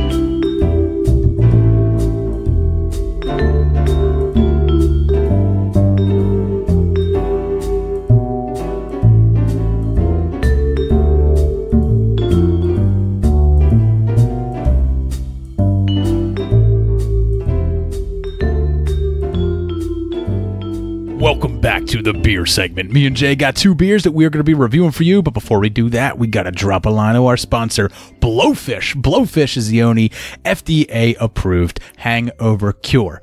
So, if you spent your weekend walking the red carpet, but you were just slightly too trash to make it all the way down there, and everyone caught pictures of you falling flat on your face in a puddle of your own vomit, then the next morning you're going to need yourself some Blowfish. So make sure that you head over to forhangovers.com, use our promo code SMBFish, get your 15% off of this hangover miracle cure. It's just 2 tablets that you drop into 8 to 12 ounces of water, drink it down, and you start to feel better immediately.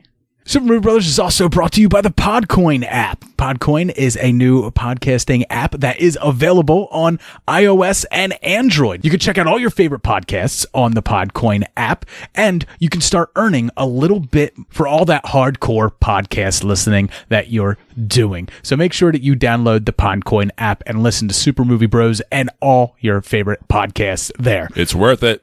All right, Jay, we got an indie pod spotlight to do, and this one is for a brand new podcast. They reached out to me and they asked me if we would spin their promo, and then I was like, well, they asked if we would, name drop them on the show, and I was like, well, I play your promo, and they're like, a promo? And I was like, yeah, you tell people like what your show is, what it's about, why they should listen, and then they sent me the audio, and this is what they sent us. Hey guys, I'm Jack. And I'm Quinn. And we are the hosts of Can't Find My Socks podcast. Our podcast is great to listen to and consists of a variety of topics.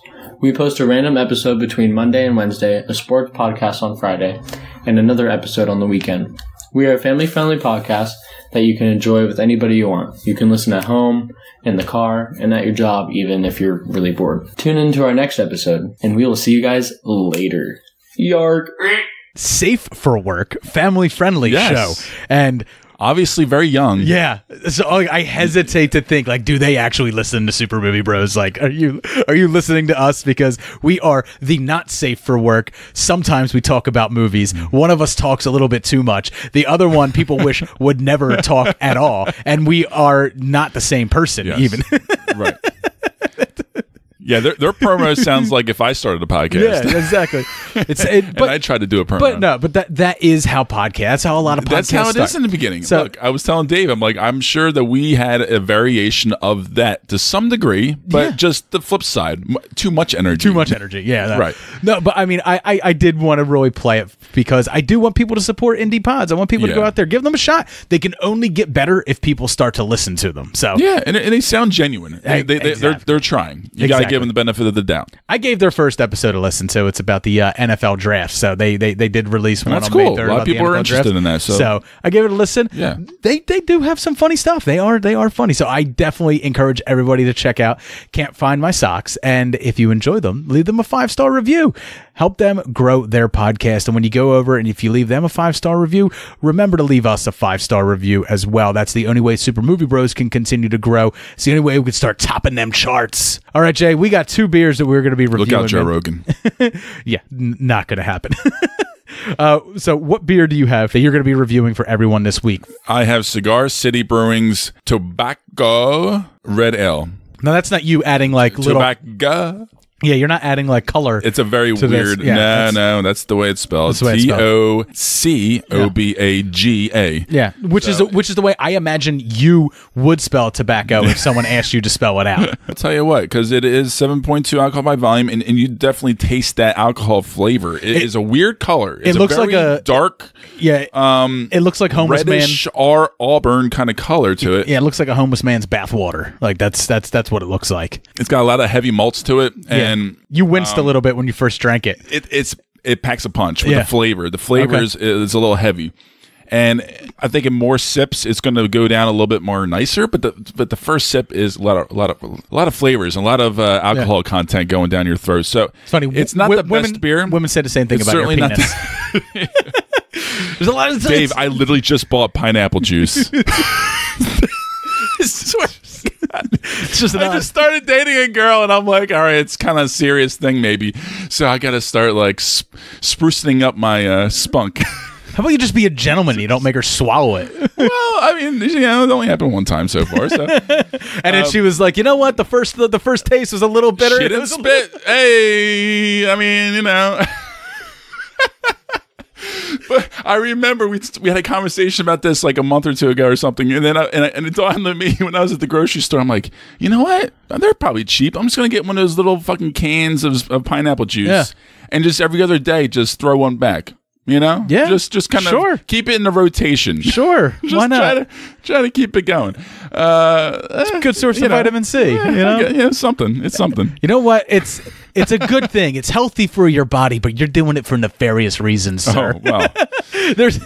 What else do you expect from me? Come on.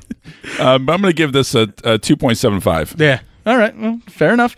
I am drinking the CBC Remain in the Light Hoppy Pilsner. So this sumbitch is 5% alcohol by volume, and dude, I actually like it. It's pretty light. It's pretty crisp. It's so when I think of like a hoppy pils, like I don't think of it to be this hopped.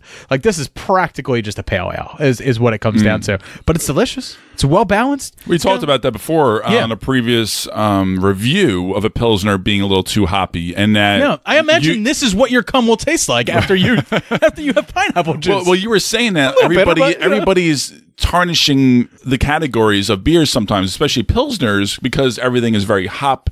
Everything is very popular right now. Hop. So everyone's throwing hops in everything, and it's turning Pilsners into pale ales, and pale ales are becoming more like, and it's like it's just one of those kind of things. So, it sounded intriguing.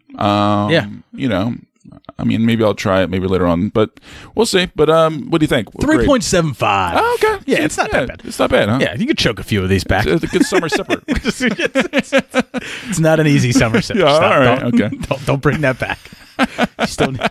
We still need to expand your vocabulary for describing beers in the summertime. Look, we're entering the months of limited vocabulary.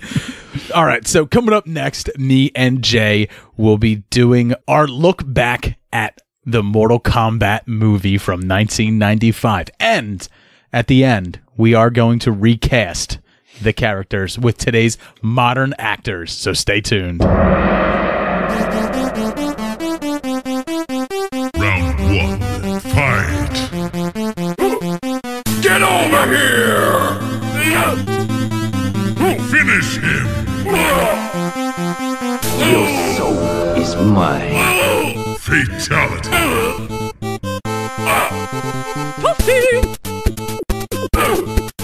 Test your might.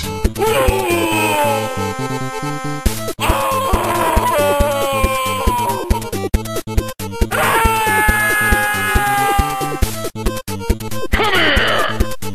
Excellent. Get over here! Oh man, Jay, are you ready to test your might in Mortal Kombat. Oh god. Well, you got the voice for it too. I love it. This movie, man, I remember. I remember the first time I saw this movie. It was in the drive-in theater in Willow Grove, PA. I went with my family and everything like that. And at that point, when this came out, I was already a big Mortal Kombat fan from playing the video games and stuff like that. I heard you guys heard me like up front and stuff like that. But like during the Sega Genesis like era, like these are my games: Mortal Kombat 1, 2, 3. I loved them when I saw them in the arcade. I put my parents didn't let me buy this. Oh, really? Yeah, but I played it at my friend's house for sure. My this parents was the didn't coolest game. My parents never gave a shit when I played. God. I was playing fucking Aladdin and But what's funny is like Sonic. The video game Mortal Kombat started like such like visceral hatred from like parents groups because they're like, it's bloody, it's violent, it's hyper realistic, and you go back and you play it now and you're it's like, really? But at the time, this was the first of its kind. Sure, like everyone got so upset over this. Like, it was first huge. off, there was no blood, which made it even more popular. There's no blood unless you put in the blood code. I mean, but then there was the cabinet, like in the arcades, that was actually somewhat hyper realistic and like very bloody and stuff like that. Right. But yeah, man, but it just like started a fandom of like, there's always like schools when it comes to like video games, right? There's the kids who played Super Nintendo, there's the kids who had a Sega Genesis. We were middle class, so you had to have one or the other. No one had both because that was just far too expensive for kids from our socioeconomic status growing up. So if you had a Sega, while they did make Street Fighter games for it, Street Fighter was far more prevalent on the Super Nintendo. And Mortal Kombat on the Super Nintendo had like, instead of blood, there was like sweat. Like you hit a guy and like big drops of sweat would fall down and hit the ground. It was blue colored. It's like, it's weird. Yeah. Right? But like Sega was like, what Sega does, what Nintendo don't. Like that was their big thing. So like with Mortal Kombat, like you felt a little bit more adult. You felt cooler. You felt edgier. You felt harder. You felt like you could uppercut someone's head off their body. Because you did it in the game. So I remember like getting into like sharing on the playground where it's like, man, I'm trying to do like the Raiden fly thing, and it's like, the codes and stuff like that, it's and the buttons, back, forward, or something. It's back, forward, A, and it's like, oh, really? Yeah, and it's like, and it's like, I want to do like Scorpion's teleport. Oh man, that's back, no, the spear throw, back, A, and like you throw the spear and like you pull it, and it's like, I remember like playing as a kid, I didn't know how to do that, like a lot of those moves. Like I learned that by talking to other people. Sure. The games didn't come with like a move list. They came with manuals and like a storyline and stuff like that. And if you spend a lot of money, you can get like the cheat sheets and stuff like that. Or you find them somehow. Or you could buy a Game Genie and smack that on the bottom of your card and slap that son of a bitch in there. And then you just get the giant book that's just like your power so powerful, like you don't even take a hit. Every win's a flawless victory, and it's like, it sounds fun. Then you got to play the game and you're just like going through the motions of like just punching people in one hit, killing them. It's like, this ain't fun anymore. No. But I absolutely, so like I fell into it hard, and then like, I don't know, I guess like the games kept going into like the PS1 era and stuff like that, but I didn't go with them. I didn't start playing these games again, Mortal Kombat, until Mortal Kombat 9, 10, and now 11 just came out. And I think 9 was on Xbox 360 and PS3, the last generation, and now on Xbox One has been 10 and 11, and on the PS4 10 and 11. So I just started like getting back into them, and it's like it just brought up like all this like I'm intrigued to check it out. It's like all this nostalgia. Oh, I probably won't play it, but I'll watch it. It's a lot more difficult these days than it was then. There's a lot more buttons involved, but I have been playing like the Injustice games, which are also made by the same studio. So, and it's DC superheroes fighting each other. So the controls were pretty loose for me. And I did just play Duty in Shaken Not Nerd. Yes. From Shaken Not Nerd. I played him online in Mortal Kombat, and I don't want to I beat him. By a lot? No, barely. Skin on my so it's good. Competition. Skin on my It was a fucking good match. teeth. And then we went and played Injustice, and he just fucking mopped. Your soul is mine. No, we played Injustice, and he mopped the fucking floor with me for like 2 matches. I had to give up. I tapped out. He's so much better at video games than I am. So I'll take the one and only time I'll get a victory over him. And that's it. And that's it. I'm just leave it at that. Yeah, I win. You spent your week off playing video games. It's all good. All right, man. So the Mortal Kombat movie, though, because we were such big fans of it as a kid. 1995. 1995 it came out, and it was directed by Paul W.S. Anderson. You know, he's super famous for all the other video game movies that he's done. Mostly Resident Evil. But there is a film that he made that after Mortal Kombat that we did like. True. Event Horizon. That is true. I mean, we don't love it. Well, okay. We like so it. he had, at least in the 90s, pretty much only the 90s, he had a pretty distinctive visual flair. Right. You know, it was very practical. It was very 90s. You know, the Jude Law City Frost movie, Shopping, which was his first movie, very British, very teen angsty, very kind of, you know, juvenile delinquent type weird movie. This is his first blockbuster film. So this was by far his first foray into like the big blockbuster type of format, and obviously because this movie was, you know, a first of its kind. I mean, especially on such a hype level movie. You know, this wasn't Super Mario Brothers, but it was definitely on a fan service level. This was that era. This was the hottest thing in teen culture. It was and kid culture. You know, so this was my first movie, probably my favorite movie of the time, because this was like the sacred thing. Like this was like the most mysterious game that I wasn't allowed to play, but I played with my friends, and I felt like naughty doing it and sneaking cigarettes and like, you know, like just being like the bad kid, like 12 years old. I don't know. I was in 1993, how old were you? Oh, 93? Oh, 93, I was 9. Came out. I was 9. Okay, never Sneaking mind. cigarettes Maybe at not 9. that young. 12, 13.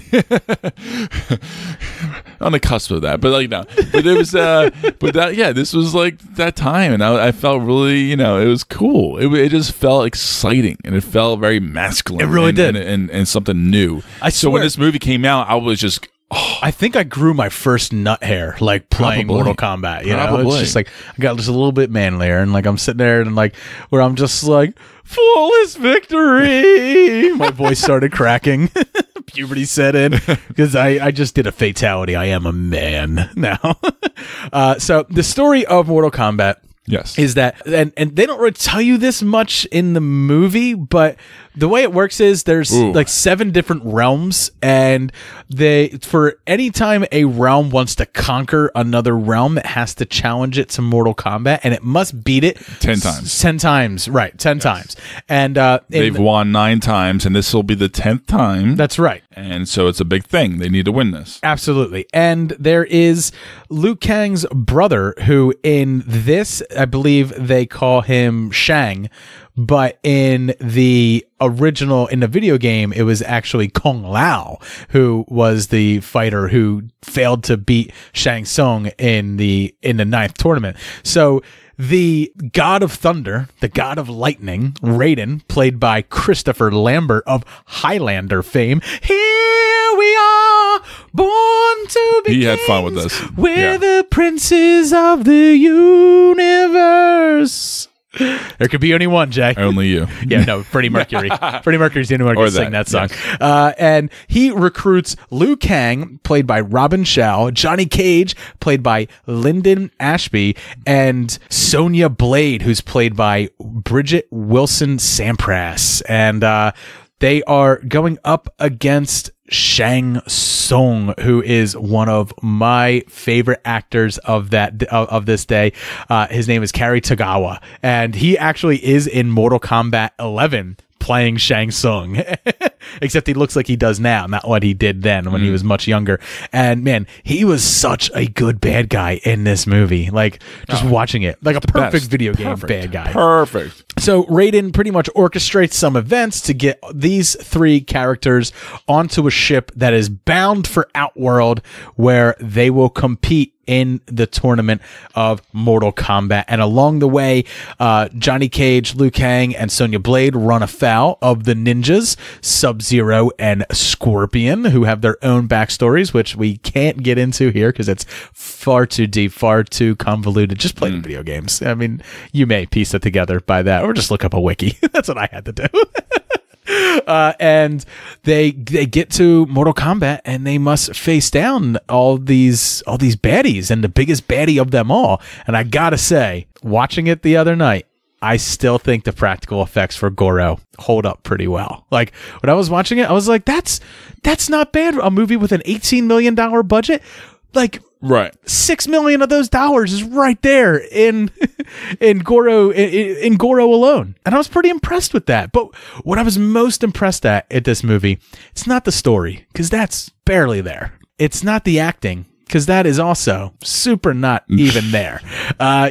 Even Christopher Lambert, almost on point. It's almost like they intended it to be that bad. Like Christopher Lambert has like 3 or 4 lines, and they're all talking like this. Jesus, yeah. Yeah, you're a coward, sorcerer. But like, honestly, I think it's one of those things. Like, I have a feeling this was a rush script. I think this was a rush film to put out as soon as possible at the height of this popularity with this. The studio, video game. The studio definitely went like, we just got the rights from Ed Boon, the creator of the video game, to make a Mortal Kombat movie. Just write out a very simple outline and cool scenes. By 1996, Mortal Kombat may not be popular because, and at that point, Hollywood knew nothing about video games really, and to an extent, they still don't. Even though Detective Pikachu is going to be like the highest grossing video game film ever. Right. It's not saying a whole lot. So Hollywood still doesn't get it. So they were just like, strike while irons are hot. Like, hit it. Of course. Hit it now and let's make this movie because it worked for me. Because the Street Fighter film just got Jean-Claude Van Damme and everyone's like, no. And they're like, yeah, Van fucking Damme. And everyone, we got to get this movie out quickly because Van Damme's going to smash us in the box office when that comes out. Which is talking about Street Fighter. I will have to have Mark on to talk about Street Fighter. I was going to say, his love for that. Watch your tongue, David. You can't speak of Street Fighter without Mark. I feel like he's just going to pop in the door. He's like, oh, we talking Street Fighter? I actually looked over my shoulder, I think. I was just like, wait a minute. The door opens, and instead of Lauren yelling at us to keep it down in her house, like it's Mark, and he's like, yo, I heard Street Fighter. And it's like, how'd you get here so quick? David, it's 11:40. I'm trying to sleep. So, but the thing that I really liked in this was, like, I liked the way that they actually weaved in parts of the video game and stuff like that. They do. They do. Like when Sonya fights Kano, she wraps her thighs around his neck, and she brings him to the ground and breaks his neck and stuff like that. One of her moves in the video game is to grab you with her thighs and flip him across. Yeah. Johnny Cage does a shadow kick at one point. Liu Kang at the very end throws a fireball. They find little ways to fit elements from the game in there. There's even a secret fight at one point when Liu Kang fights Reptile, who was the secret fighter that you had to beat somebody at a certain time on the, I know there's like video game nerds like screaming at me right now, on the pit to get a flawless victory X amount of times in a row, and then Reptile shows up and challenges you and generally whoops the ever-loving shit out of you. But in the video game, so normally. But there's like a secret fight in it. He fights Reptile and stuff like that. So the number one thing with this movie was it's just a fan service movie. Full on. Dude, I ate it up. It's between the music. It's a fan film, right? Like, that's what it feels like. It feels like a fan film. Yeah. But the music, and to be honest, the production design I thought was fantastic. I really do. For what it is and for what world we're in, I thought I ate it up. I loved it. I think it worked immensely. And so for like $18 million, they were really just cool. like, all right, well, let's have them fight on a beach and we'll put some poles in the ground with some flags. You can see they're like in Fiji at some point, like on these beaches, like with the weird, And then they're like, all right, so we need just a dungeon. Sure. And then we need like a but it's just God, that I just remembered that Johnny Cage fight, like in the wood scaffolding and stuff like that in hell, was pretty cool. much. Yeah, with Scorpion. Yeah, that was really cool. But then it got shitty because I didn't like the way Scorpion went out. You don't like him picking up the shield? He takes his mask off and he literally just like stands there and he's about to fight and he just dies. That's his finishing move. That's his fatality. His fatality was to pull his mask off and he reveals a skull and then he shoots fire out of his face. But he literally did nothing. Well, He shot fire in his face. Okay, and that's it. And then he just got slaughtered by Johnny and literally just stood there and just took it. Dude, Johnny Cage beat Goro with a nut punch. Just saying. It's like the sweetest move in the game. I know, that was sick. I love that. I love that. That was smooth. He knew exactly what to do. Yeah. I love the confidence. It's just like I wonder if a giant 4-armed man has giant 4 balls. Turns out he does. Yeah. He's not the same man after that, Dave. Right, when in doubt, if it's a bipedal creature, you know where the testicles are. And you're going to aim for them. Yeah. And you probably don't have to... I will say this. You don't have to aim too high because there's probably like 2 and then 2 on the bottom. Right, 2 at the bottom. Right, yeah. Just like 2 and 2. 2 more danglers down there. You always wonder how that loincloth even covered up a scrotum of that size. Yeah, he was wearing MC Hammer pants. I wondered, like, while watching this, like, if they were to like remake it, which we know from our news that there may be a remake or some sort of continuation of it in the works, how would people feel about Sonya Blade's character moving forward? Because like she is so, and I was telling Lauren this when we were watching it, I was like, she's so hardcore about that ponytail. She doesn't use a hair tie to keep her ponytail back. She straight up ties it in a knot. Like that's how serious she is about her ponytail. But like, you know, she does have some decent character development and stuff like that in it, where she's like this hard-nosed person who doesn't ask for help. You know, she's tough. She can do anything. It's not bad. But then they completely undermine that by her becoming the damsel. They do. And then, you know, change her hair or put her into this little dress. In a slave outfit. I know. And it's like, since when is she becoming like this slave thing? I thought she was going there to a different dimension to fight. Right. Where's her toughness now? So, like, what was the point of this? It's like that's just poor writing. And so, like, obviously, because you know they knew that they were going to go and try and save her. Shang Tsung got to challenge. You know, if Johnny fought and beat Goro, like then Shang Tsung would get to challenge the fighter of his choice and stuff. Like terrible bet, but he chooses Sonya, and then like Raiden's just like, "You're a coward, sorcerer," and I'm like, "Is he?" I mean. Because she seemed like a competent ass fighter. Like, I feel like she might have a shot against Shang Tsung. And then they're like, no, she's a lady. She's got no shot. Yeah. He's got her by the ponytail. Absolutely. She's got no shot. You know, it's like, that's the only thing, like, watching it. And I was like, maybe that's my 2019 eyes watching this, though. Like, I think in 1993, like, no one cared about you wouldn't feminine power. No, you would not have thought twice about it at all. But like even in the game, like today, Sonya Blade, like she's a prominent character. She's powerful as shit. And in Mortal Kombat 10, it's her daughter Cassie Cage who actually wins and defeat in the storyline defeats the biggest bad, who's an elder god. So it's kind of like an interesting thing, like that how far Mortal Kombat has come. I guess it's strange to say, like how far it's come. Politically correctedness. Well, look, our generations are now dads. You know, they got kids now, and they're, you know, we got daughters. I don't want some interdimensional sorcerer to grab my daughter by the ponytail and challenge her to a fight to the death. No, I just want her to stand up for herself, kick him in the balls, and just like, you know, and have her play Mortal Kombat 11. All right, but of course, you know, then we get that final fight with like Liu Kang and Shang Tsung in what basically is the pit, right? Like there's all the spikes with the Mortal Kombat emblem, right? With the spikes, and the spikes come out of it, and they fight each other, and you know, Liu Kang gets his ass kicked, and then I guess like he hears Raiden's voice in his head, and he's like, "You're right, I can do it, Raiden." Like, you know, because everyone knows the chosen one. Everyone knows that an inspirational speech is all you need to pick yourself back up and be better. And then he whoops the shit out of him. Yeah. It's still the Clinton era. Yeah. He does the bicycle kick at one point to Reptile. And it's like, this, I will say this, like, if you've never played Mortal Kombat 1, 2, or 3 and stuff like on the Sega Genesis, like you won't appreciate if this. you weren't of this era, you can't watch this and be like, that was a damn good movie. You know, like, you know. It's true though, Dave. It's true. It's goddamn true. If you show this to someone cold, this is our era. Right. Like Lauren's like, oh no, I remember enjoying this movie. But then when it was over, it's like, do you still like it? She's like, it's all right. But like, I was like, all right. But like, if you knew nothing about Mortal Kombat, it's like hot garbage. That's like, it is. It would be a hot garbage movie. Oh, absolutely. Without the pretense of being an adolescent boy playing this video game. If I didn't play this would be like a movie where I'd be like tortured to watch. Oh yeah. I'd be like, what the fuck? Yeah, if I gave this to you a movie homework, you'd be like, what the fuck? You might as well have given me Masters of the Universe, you prick. Right, exactly. Yeah, I mean, for sure.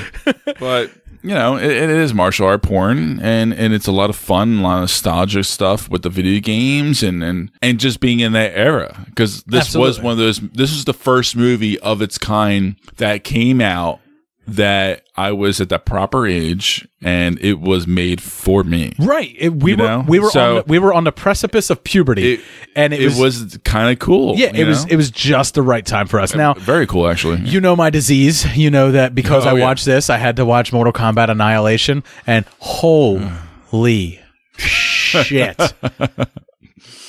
I never watched it. There was zero appreciation for like anything that was done in that movie. Like where like you look at Mortal Kombat and you're like, solid C+. Like maybe a C. It's in the C range. I had some fun with it. And when you watch Mortal Kombat Annihilation, you're just like, oh my god, this is as bad, if not worse, than Underworld Blood War. Blood Feud, whatever the fuck it was called. That shitty movie from like 2 years ago that like my only F on Super Movie Bros, I think, to this day. Like one of the few Fs I've ever given out to a movie. But it was pretty much a couple years ago. It was pretty much that bad. Like it was just that fucking bad. Well, F for fucking bad. Okay. But I did watch it. Stayed up till 1 o'clock in the morning watching Mortal Kombat Annihilation. Just like nodding off to sleep, just being like, why am I torturing myself? Why am I watching this? Why am I not sleeping? Like I'm watching it and I was just like, they put the cyborgs in this one, Sector and Cyrax and Smoke, and I was like, what were they thinking in the costume design of those things? Because it just looks like they were like, all right, here's a motocross helmet, here's some Predator dreadlocks, and we're going to give you some hockey pads there. You're going to go out there and you're going to fight this dude with metal arms. What's my motivation? You're going to fight the dude with metal arms. Get your ass out there. Not even Paul W.S. Anderson wanted to come back for that movie. And not even the guy who played Johnny Cage wanted to come back for that movie. Christopher Lambert didn't want to come back for that movie. Sonya Blade didn't want to. They recast everybody with the exception of Liu Kang. Like, Liu Kang's the only person who returned for that movie. Well, I mean, look, I don't know. This dude was like, they're building a franchise on me. Let me get in on this. I guess. Yeah. So, Jay, we know now that they are remaking Mortal Kombat, yes, or at least something of the ilk is in the works. This is fun for us, because I mean, you and I are doing genuine trying to cast this. Like, we are casting directors in Hollywood right now for this new Mortal Kombat movie. Obviously, it's got a lot of hype. So here's the thing. All right, so this is what we're going to do. We are going to be recasting Mortal Kombat for a modern generation, but in a realistic way. The caveat is we're doing it in a realistic way. These are all people that we think not A-list stars, per se, but, are fit the tone of the movie, fit the tone of the character that we're looking to do, and could realistically be swayed to be in a Mortal Kombat movie. And I do just want to give a shout out because my idea for this is not really my idea so much. This kind of came from Bad Casting Podcast. They are a relatively new podcast. They're only on episode 5. They are based out of Australia, and they actually will be having our good friend Duty from Shaken Not Nerd on for their next episode to recast Mortal Kombat. So he will be joining it. So very cool. A lot of the fun from this came from me and Duty like texting each other back and forth and being like, what about this person to play this, play that person to play this and stuff. And I was having so much fun doing it. I was like, all right, we're going to do it on our show. But if I'm going to take their idea, they're a relatively new podcast and stuff like that, I want to give them a shout out. They they are good friends of Duty, who's a good friend of ours. So we really want to support them. It's Bad Casting Podcast, and you can check them out on your favorite podcatcher, Podcoin, if you're down with that, or you can always check them out on iTunes, and if you like them, leave them a 5-star review. All right, Jay, let's get this underway. Lord Raiden? You want to start with Raiden? Yeah, let's just go right down the IMDb. All right. So who do you have for Raiden? Because I think I have a Raiden that's so motherfucking perfect, it's gonna make you plot your shorts. I want to go with Liam Neeson. Liam Neeson. Yes. You think that they can get Liam Neeson for this role? Yes, because I think that they're going to spend the most money on him, obviously, probably, but like it's for a very short role. It's a very small role. It's very, it's like almost like a cameo. He's barely in there. That's true. So he's popping in, and he's like the wise man. So I think he fits the bill. All right, I think I got one that's better. He's probably my biggest star. I got this one, and I think he's better, and I think he is of the right star caliber, and would totally be willing to do this because he was just recently in The Predator, and we know how bad that movie was. It's Thomas Jane, man, and he even kind of looks like an older Christopher Lambert. That is true, and he even talks a little bit like Christopher Lambert does. That is true. So I just feel like I'm just like, good call. I can't get Christopher Lambert because he's way too fucking old now. So we'll just get Thomas Jane, and he can deliver that. You're a coward, sorcerer. Just channels that inner Punisher in himself to play Lord Raiden. Yeah. I think Thomas Jane would make a good. I like it. Liu Kang. All right, Jay. Who do you star? Yeah, the chosen one. So who do you got for Liu Kang, man? Daniel Day Kim. You want Daniel Day Kim? For I went with Daniel Day Kim. He's too old. No, too old. I think he's a dashing guy. I know he's been around the block a little bit. Hawaii 5-0 and Lost, obviously, and I like him as this role. If he grows his hair out, he gets chiseled, I think it'll work. All right, now I said yours is too old. Even though I don't think age has really anything to do with this role. Even though who I have for Liu Kang is actually only 4 years younger than him, so I have Sung Kang as Liu Kang. Now you may know him as Han from the Fast and Furious. Very good choice. Movies. Very good choice. Yeah, I like that as well. I like him. Absolutely. I think he has like the right kind of like look for Liu Kang. He's got the more youthful look for sure. Yeah, absolutely. Right. But I think Daniel Day Kim, I think he works better, and I'll get into what I think he works better as later on because he might be on my list sort of. All right, Jay. What's the next one you want to do? Johnny Cage? Of course. I got Alex Pettyfer. Okay. Yeah. So, he's done I Am Number 4 and, Magic Mike, the first movie I think he was in. And then, he's done a couple other things. So, he just has that kind of perfect quality of that Hollywood trying to be a star but not really a star, right? Kind of look like he's like a pretty boy. He's kind of has an assholeness to him. He's kind of desperate, and he's going to do Mortal Kombat in hopes that it does really well. And I think he's got that kind of thing about him. For me, I'm thinking of someone who is probably a little bit more seasoned than him, but definitely is the type of guy who seems like he might take just about any role. I'm doing Justin Hartley, and he plays Kevin most recently in This Is Us, but he's also played the Green Arrow before in the Smallville series. He in the fine choice Aquaman pilot. He played Aquaman. He has the right body type to be like a fighter and stuff like that, but he plays such a good asshole at times on This Is Us, and he also plays like a movie star in This Is Us. So I'm just like, yeah, he kind of does fit the bill of like an egotistical prick. I could see you saying that. Yeah. Absolutely. All right, Jay, what's next? Sonya Blade? Sure. I'm going to go with Amber Heard. Amber Heard. Okay, I do like that. I think her star power might be a little bit high. Well, I personally don't think so. All right, so let's say this. I don't think she's her tabloid power might be a little too much. She's not a box office draw by any means. And I think Aquaman was simply, if anything, was Jason Momoa. But the franchise series in general. But anyway, so for Amber Heard just has that look. She has that kind of cheesy, very attractive, very sharp-edged, sassy kind of dominating kind of feature look to her, to some degree. You to go with Margot Robbie, 100%. I was like, yeah, I think she's too big of a star. Yeah, 100%. And I'm trying not to go with too big of stars. I'm trying to go ground myself in reality. Who could be casted in this fucking movie, and I think Amber Heard would potentially do it. All right. So my choice for Sonya Blade, Emily Van Camp. Now she's currently I love that girl on a show called The Resident, where she plays Nikki, nurse practitioner on that show. But she also was Sharon Carter in Civil War. She deserved more. Just throwing that out there. Just throwing that out there as her role in that franchise. Yeah, she deserved more. She deserved more. 100%. Sharon Carter was a big deal for the Captain America comics and stuff like that, especially in the mid 2000s and stuff. But she did get pushed to the side. But I think Emily Van Camp. I think she's got the right look for Sonya Blade. I would like to see her do something where she plays that type of badass. We did see her kind of be one in Captain America, Winter Soldier, and Civil War. So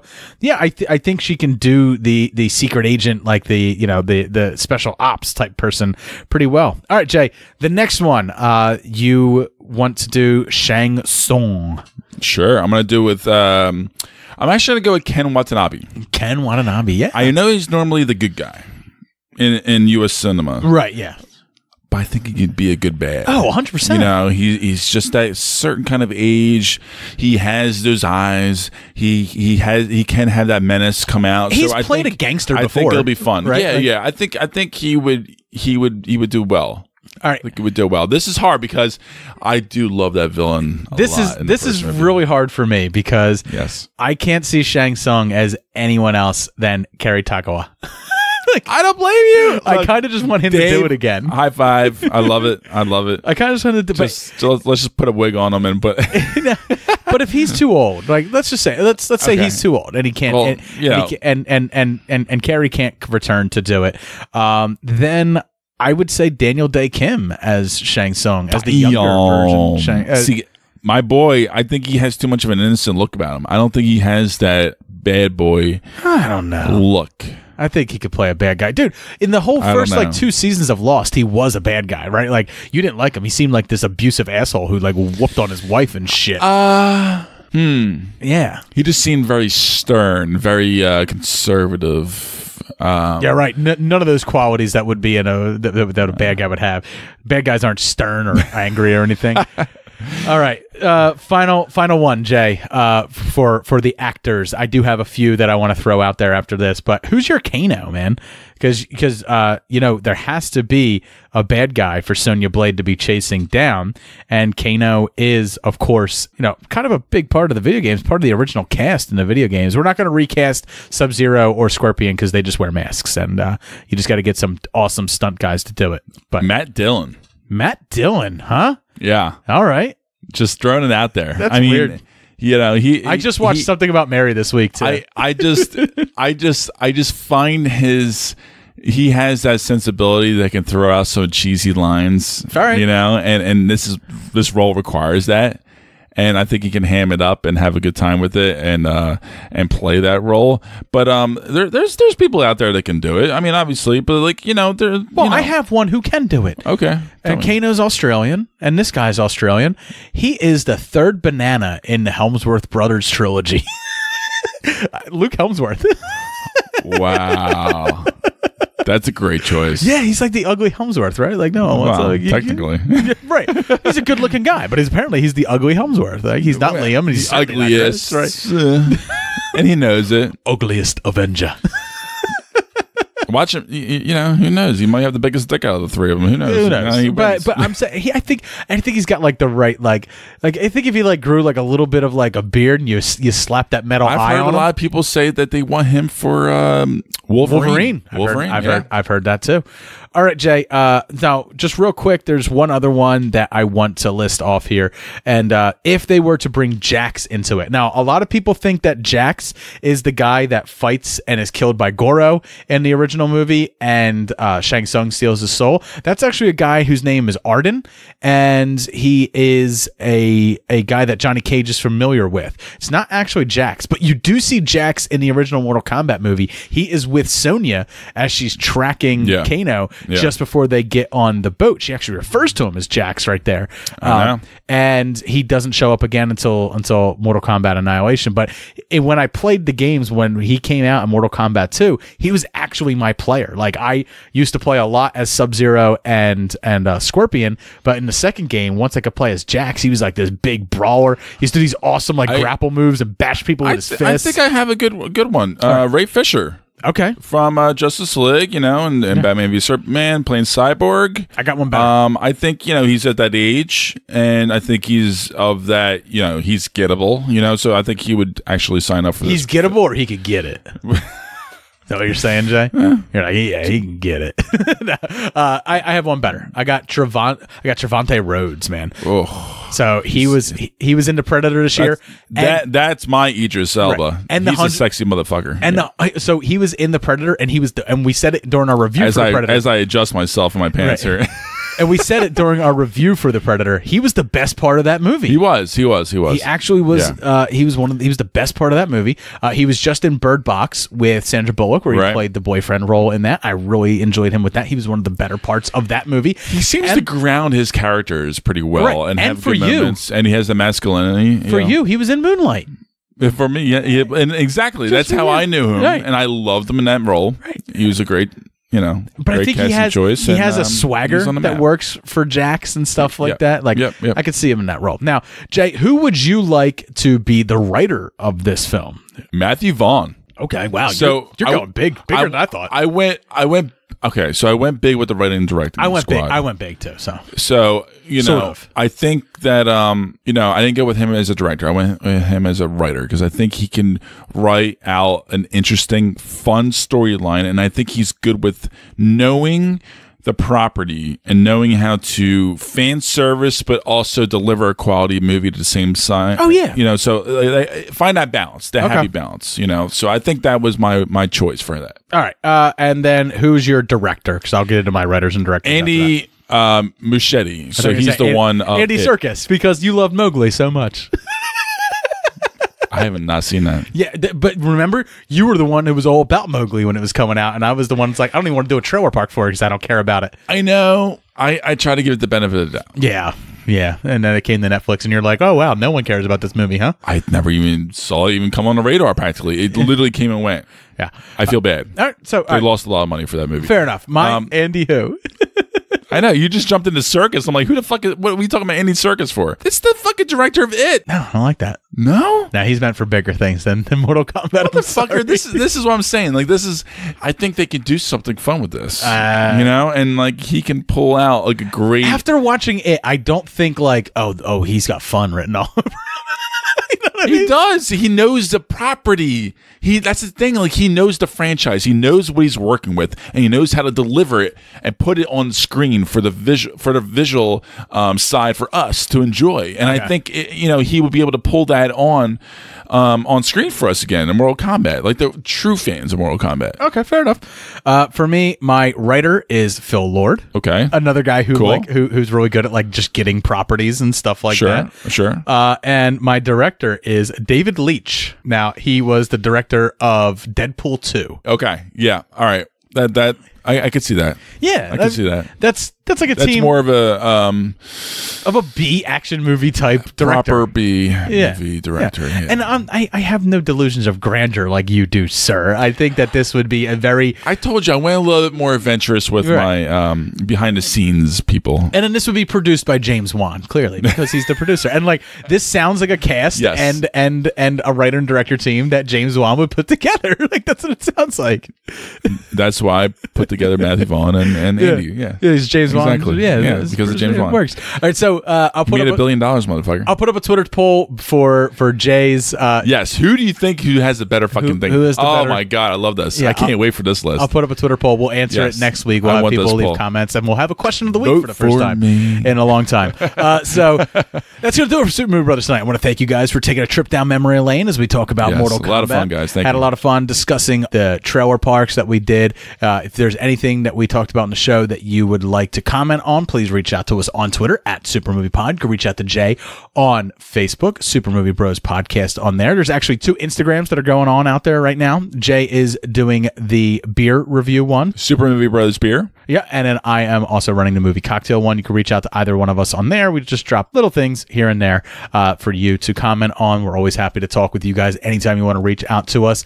I want to thank Bad Casting Podcast and Duty from Shaken Not Nerd for giving me the idea to do Mortal Kombat again, to discuss it. So please make sure you check out both of those shows. We are also part of a network. We're part of the Podfix Network. So you can check out all the other great shows that are part of the Podfix Network by heading over to podfixnetwork.com. And you can also check out all of our movie cocktail recipes up there. I also want to say congratulations to my good friend Wes from the Via VHS podcast, and I'm his co-host over there on Good Morning Mos Eisley, which is our Star Wars podcast. He didn't give birth. His wife just gave birth to their first child, so just absolute big congratulations to Wes on that. may your first child be a masculine child, sir.